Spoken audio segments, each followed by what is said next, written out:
Good evening. Nice meeting with you guys again. And Connor Hayes from Wood River High School and Amanda Jarrett. Let's begin.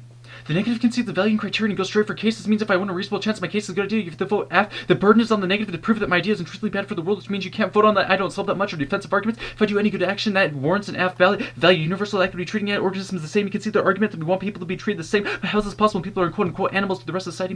More on that below. Criterion ecosystem to be addressed in reviewing our policy decisions from nature's perspective. He has to win my looking decision from an animal perspective is bad. Okay, on to his case. He also fails to bring evidence forward, which probably means you should prefer my arguments because his are based off so-called common knowledge when mine are based from specialists in their fields. He says that animal testing is good for animals, but he concedes my organization for economic cooperation and development that proves that these animals are tortured to death and know nothing but pain. 70 million animals are tested every year. This few benefits that this may bring to a pet or another animal does not justify the suffering you impose on them. This is like saying the Holocaust was good for the Jews, even if the experimentation involved did enlighten them. This still does not justify it. This concede that my Barna evidence that any system that treats animals properly is ethically wrong. This system that does this, it fails to grant animals any rights whatsoever and allows for future exploitation and stopping the system from treating those properties key to other forms of exploitation. He says that animals have different mental capacities as humans, but concede my Reagan evidence that a mentally disabled person that viewed as any less of a human being, proving that intelligence isn't a factor. He doesn't justify them being our slaves. If it is, then this exclusion goes to my Kochi evidence that talking about the divide that results in the violence of one tries to the power over another, and this leads to other forms of exploitation. Even the language isn't a reason because we can't understand their language. Language is proven to mean something when people like Hill and Killer, which has been very similar to sign language by apes and monkeys. There's different types of language. There's no reason why spoken language should be preferred. Humanity is not better than anything else. We are part of a larger biotic community. Harding 5. Humans are not a superior species with the right to manage and control the rest of nature. Humans are plain species members of the biotic community. This identification, the height, the expansion, the concern with non-human life, and you're recognized with the endowed with the intrinsic value and spirit of the economic and utilitarian value they have for human ends of the own human striving for self-realization, equal footing with the striving for other beings. Ecocentric perspective contrasts with the anthropocentric view, which ascribes intrinsic value to the human's value of nature, which comes for the useful of our own species. He also says that animals are equal in the squirrel. They shouldn't be the same. This is the same justification for slave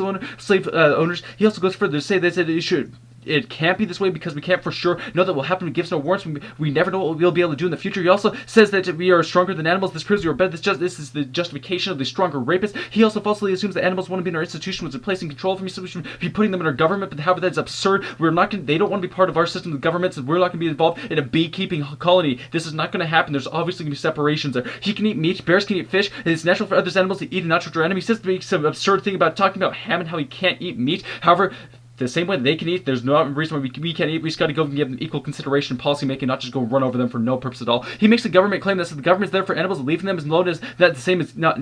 But it's not the same as giving them citizenship. Under his justification that was right and should be right for right-rich males to be involved in the political decision-making process. Then he said subjective, which means animals are likely and should be included. He says that we should look to the people than the animals because they'll just have their impacts. Why it'd be bad if ecosystems would take place. He says we benefit from animal testing, but fails to say which experiments, even how. He says that we have great medical discoveries. We can't even name one of what animal testing was used. He obviously can't sustain. He says we can't sustain ourselves above, and he can't have pets. But it's good because he obviously is biased from the sound of Snoopy in the background. Having the equal consideration is key to stopping exploitation. Ultimately, extend my cat's evidence that proves that we've been doing a good action. That's a reason to vote for affirmative. Utilitarian-based logic. On the negative, it lies in the domination of non-human extent. My catch knows Shelley 93 that only the rejecting of the anthropocenic logic can be reconciled with the environment in a meaningful way. This current policy is necessary, and the problem is framework under which it is justified. Okay, thank you. Have fun.